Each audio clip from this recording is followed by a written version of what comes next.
What is going on, my YouTube family? Today, let's talk about the time that I rode with a motorcycle club as a prospect.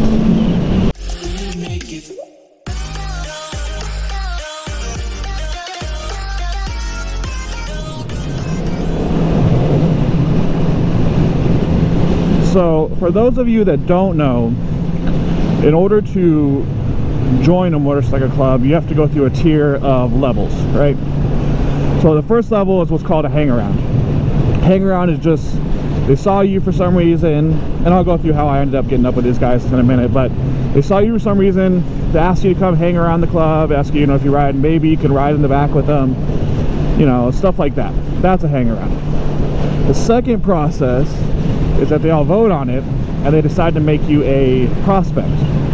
Which a prospect is basically someone that has a cut, or a cut is a vest, has a patch on it, some sort of prospect patch. Mine just was purple and said prospect and silver on it, and had a prospect name tag on the left chest. And basically, it varies from club to club, but basically you're there at their beck and call 24/7.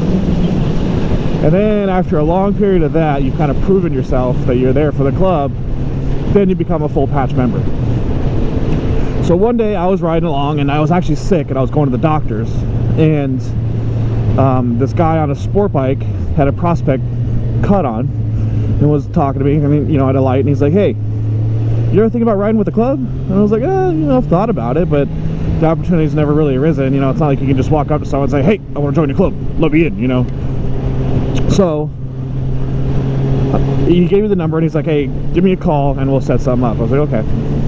So I call him and we set up a ride, and I showed up there and there was like 4 or 5 other members, and then him, the prospect, and then me.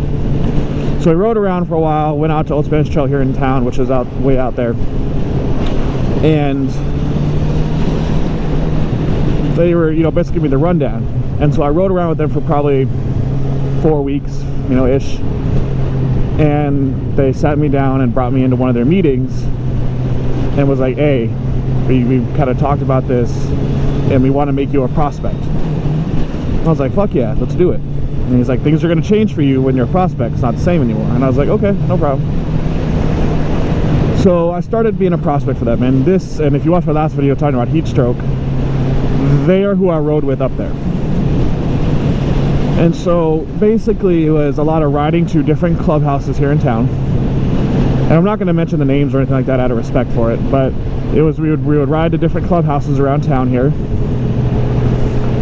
and we'd hang out. And a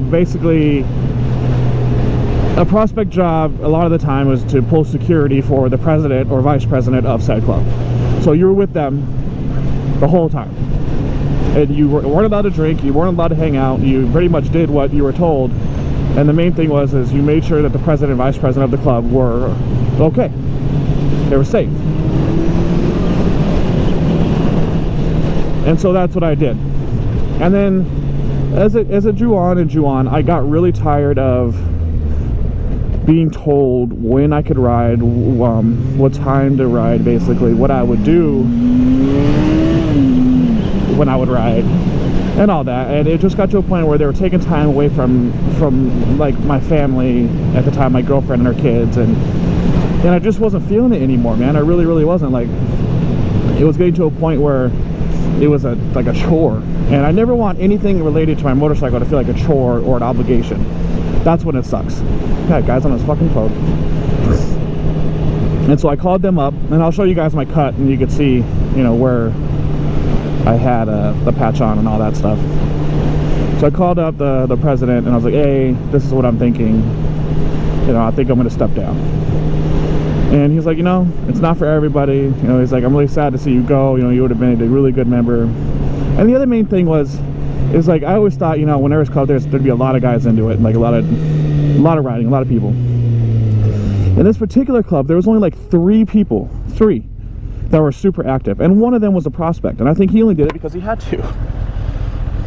And so all the other members would show up randomly, and some of them would just talk shit to me, be like, "Oh, you need to be here for the club, what's the motto?" And you literally have to memorize the motto and like the creed and like a bunch of knowledge, where they just come up to you randomly and ask you questions, and you have to get it. If not, you got reprimanded for it. And so, like, I always felt like, dude, you're not even fully invested in this club either. I mean, this one guy showed up in workout gear and his cut on, and I think it was because he only reason why he did is because, like, he was obligated to. He had to go. Like, and so, like, question my loyalty when you were the one that, like, never show up to anything. To me, it was really, really stupid. Really stupid.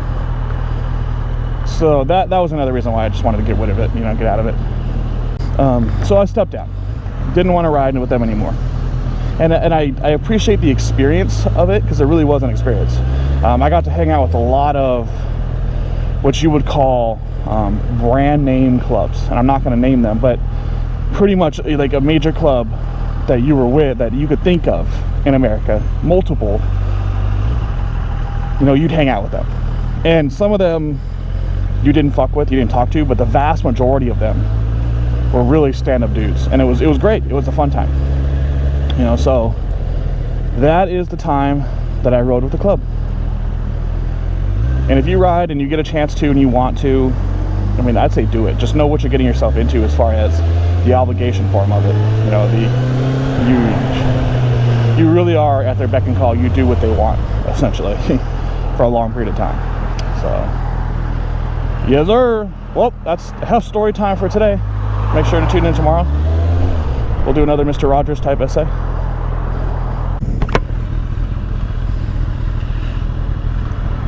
Yesterday, I was going through some comments, and some of you that are on my Instagram, you could probably follow it. But I was going through some comments on Moto Madness thing, which was stupid of me, because there's just shitty people in there. I mean, there's good people, but there's just shitty people in there too. And this one guy commented that basically bikers, what you need to do to help the less fortunate is have a good bank account and have good health. And the way he was talking about it, in the very end, he's like, I know even if you don't know. And the way he was talking about it was just very, very fucking condescending. Like, oh, poor pity me, I have health problems, this is why I can't be nice to people, I was given a bad deck, you know, all, like, basically that's where he was coming, that's where I was coming from.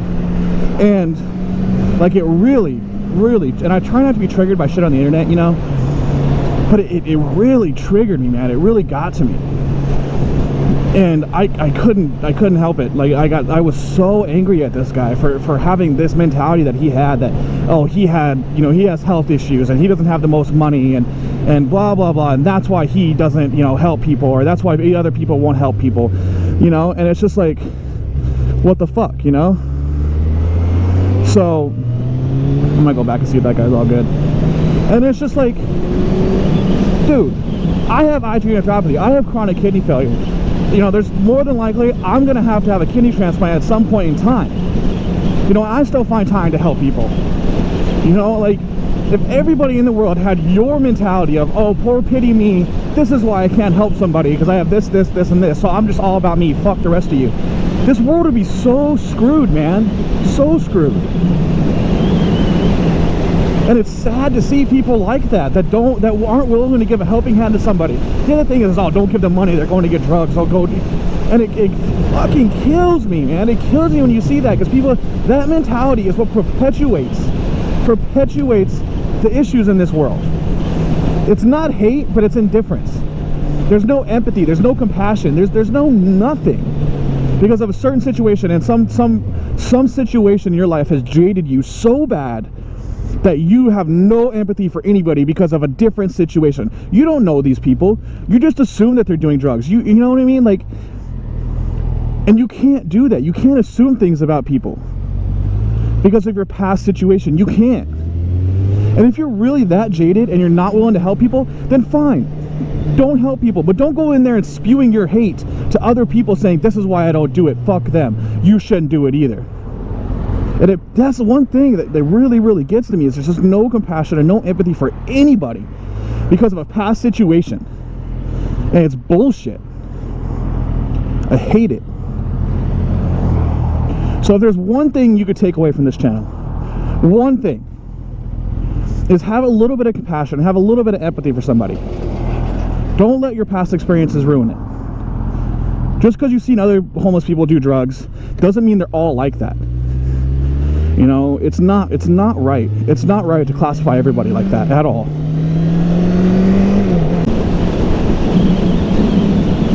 But